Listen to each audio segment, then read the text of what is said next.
My name is Larry Austin, and this is Speak.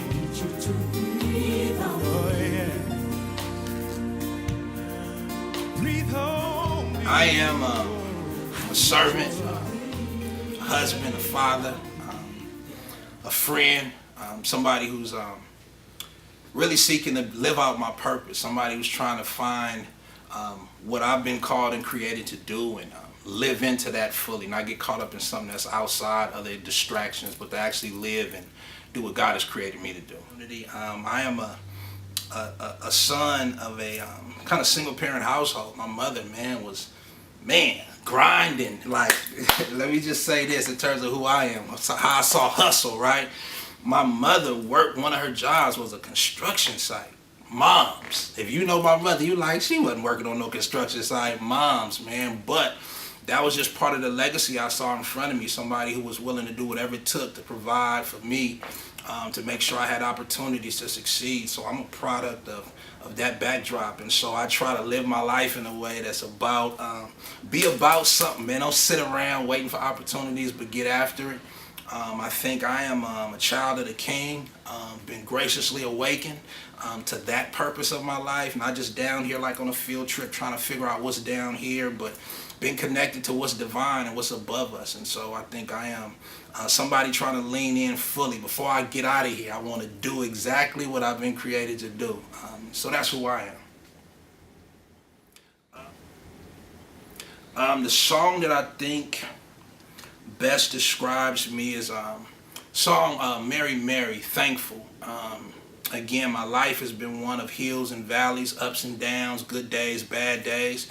But in the midst of it all, man, God has prevailed, giving me opportunities to go through some stuff that I didn't think I would make it out of. And I did, man, and still pushing forward. And so I'm grateful to God for his grace in my life, for the purposes he's had. And I think that song kind of captures the epitome of who I am. My passion, Jesus. Jesus is my passion. Football used to be my number one. I wanted to be on the field. I wanted you to know me for doing that. I wanted to have kids wearing my jersey. I wanted to be known as somebody that was a good football player. And I spent most of my journey coming up pursuing that goal, from Little League football, 4 years of Little League football, 4 years of high school, 4 years of college football, on my way to the NFL when Jesus interrupted that and really told me that the thing that needed to be first in my life was him. And so he became my passion. He didn't just give me something to be passionate about, but he became my very passion, the center of my heart. And so I think that's what drives me, something that is eternal. So that helps me, though. Having him as the centerpiece and him my passion, it helps me because nothing in this world can actually strip that. I can have a lot of money, no money, but my passion can still be central because Christ is my passion. I think my greatest challenge is growing up without my father. Trial and error became just the norm, right? You're trying to figure out like who you are, why you are, and how you're supposed to navigate, and not having that key person to kind of fill in those blanks. Led to some struggles, led to great challenges in my life, put myself in some difficult situations that by myself necessarily couldn't get myself out of. Learned a lot of lessons, but I think that also not only was a challenge, but it became a great blessing because some things that I learned growing up in that situation, I'm able to now use in terms of ministry. A lot of brothers I run into in the communities I serve have that same challenge. That's one of our places of common ground.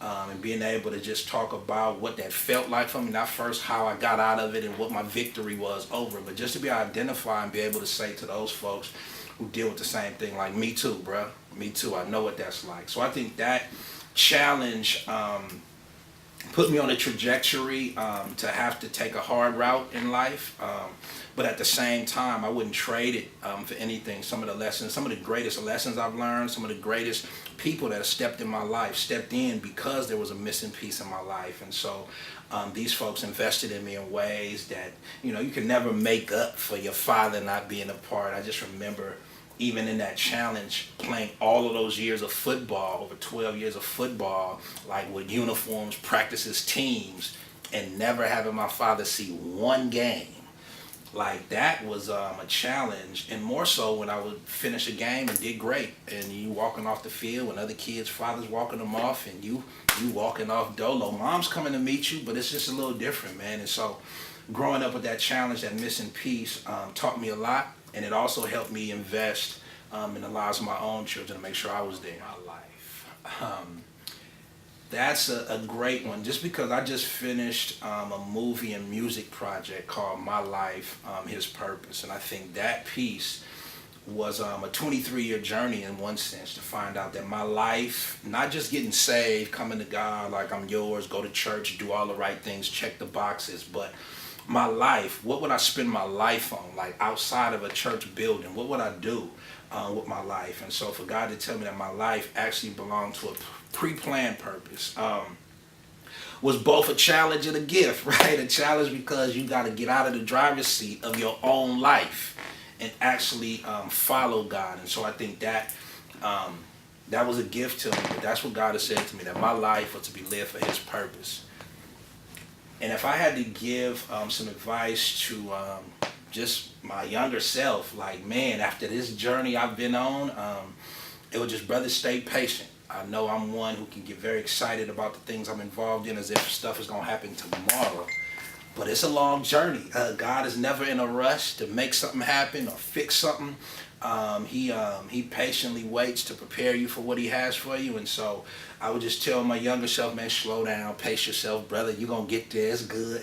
He has a purpose. You ain't going to see it overnight, but just keep walking to your destiny. So I could save myself some depression moments if I could just pace myself. Is that, man, I was about my mission, man. I was about what Christ called me to do. Not trying to tell somebody they need to do the exact same thing, but I want to actually die empty, man. I feel like I see the area He pointed me to. I don't know all of the details, but I want that to be the statement of my life. That brother met the Lord, man, and he went about that mission, man. So that's my hope and my focus. My name is Larry Austin. They call me PLA. I was born to speak. I need a fresh wind.